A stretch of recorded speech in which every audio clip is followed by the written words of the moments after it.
Hello guys, welcome to the knowledge domain, the concept of life sciences and biotechnology. In this lecture series, we are going to learn the physiology of the digestive system. So before going into the details of the physiology, we should know the different parts of the alimentary canal or the GI tract, gastrointestinal tract. So there are two openings, one is the mouth and there is another opening that is the anus. And sequentially, the different parts of the GI tract are in the mouth. We have the secretions from the salivary glands, like parotid gland. There are three major salivary glands. One is the parotid gland, and you can see there are two other salivary glands here. One is the submandibular, another is the sublingual gland. So three major salivary glands, followed by the esophagus. Then esophagus, you can see a slightly uh, bigger diameter parts of the GI tract that is called the stomach.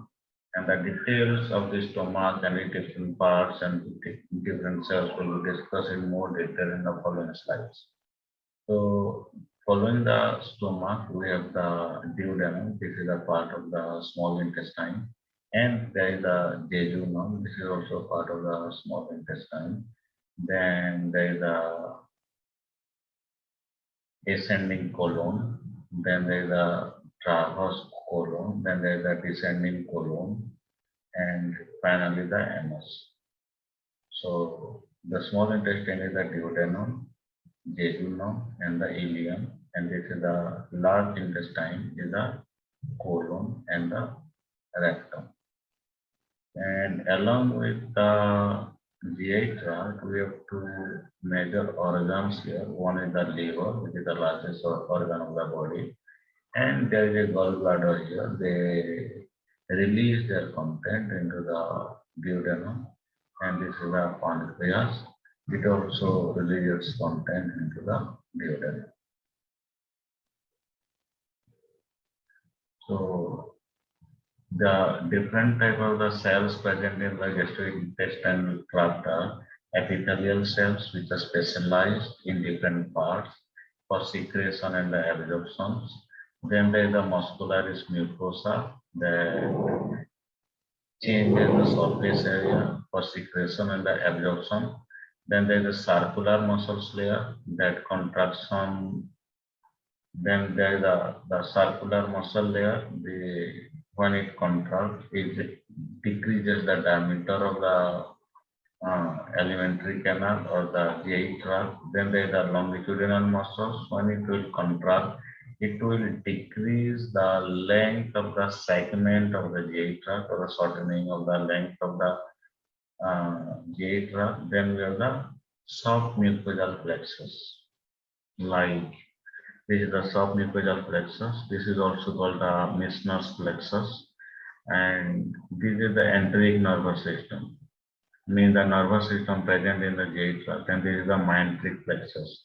So on both sides of the circular muscles, there are two networks of the nervous system. That is the enteric nervous system, which is close to the lumen. There is the submucosal or the Meissner's plexus, and which is means away from the lumen and close to the outer side of the GI tract, that is the mesenteric plexus.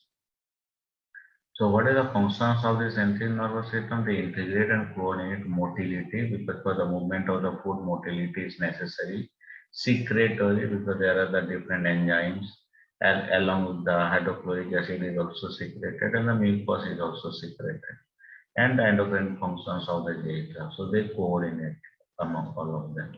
Then there is the autonomic nervous system that is comprised of the brain stems and the spinal cord.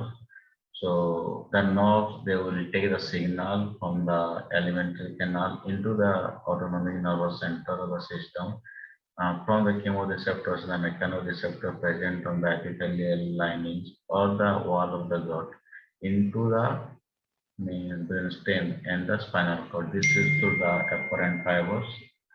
Then it receives the signal from the brainstem and the spinal cord through the efferent fibers. So this is the neuronal control of the gut wall. One is the sympathetic, another is the parasympathetic. So sympathetic, mostly the postganglionic. You can see that it is innervating to the myelin plexus as well as the submucosal plexus, and it is also innervating the epithelium.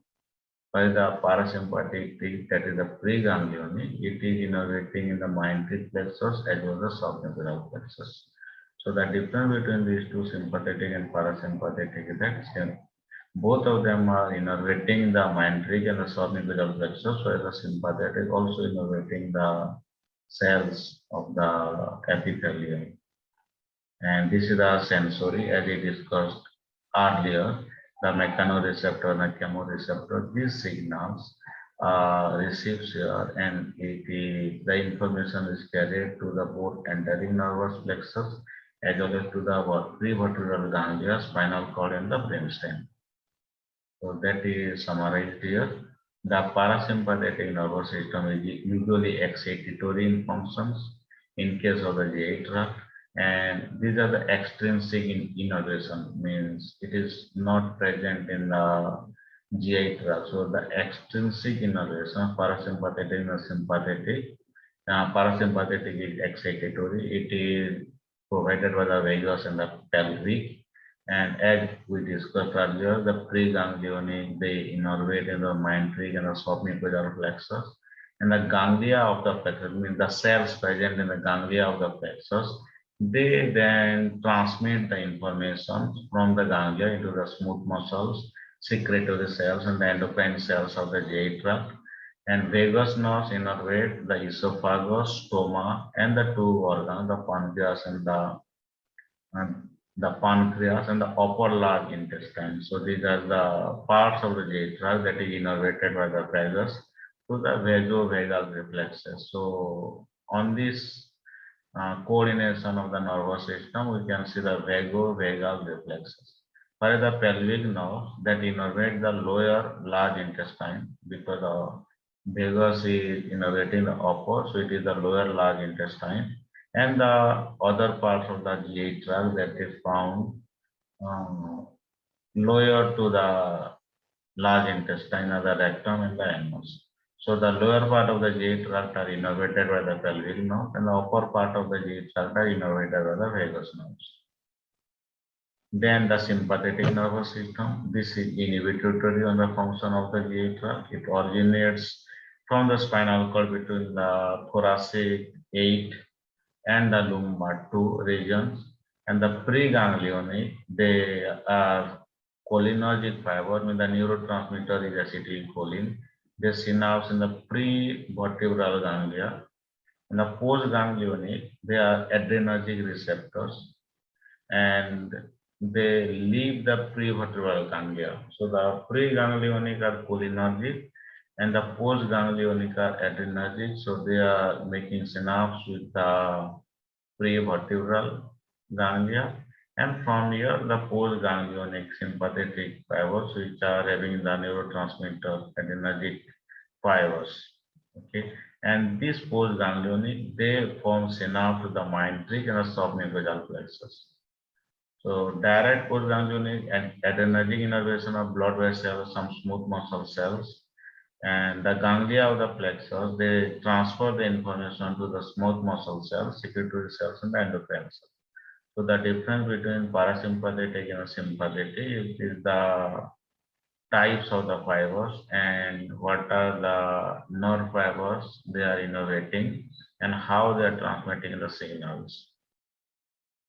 Next is the intrinsic innervation, that is from the enteric nervous system, as we discussed earlier. So the local reflexes relay information within the GI tract, motility and the secretion. In the absence of the extrinsic innervation, it happens without getting the information from the brainstem or the spinal cord, as we discussed in the extrinsic innervation. So, and intrinsic innervations are present in the myelin plexus, which is also called the Orbach's plexus, responsible for motility of the GI smooth muscles, the longitudinal muscles, and the circular muscle, and the submucosal plexus, which is the Meissner's plexus. It is responsible for secretion of the blood flow. So myenteric means muscles of the enteric means motility. Soft mucosa secretion of the blood flow. So which is found in the means slightly distance from the lumen means on the other side of the circular muscle. It is the responsible for the motility, while the submucosal flexure that is close to the lumen responsible for secretion and the blood flow, and they receive sensory information for the chemoreceptor and mechanoreceptor in the GI tract. Thank you.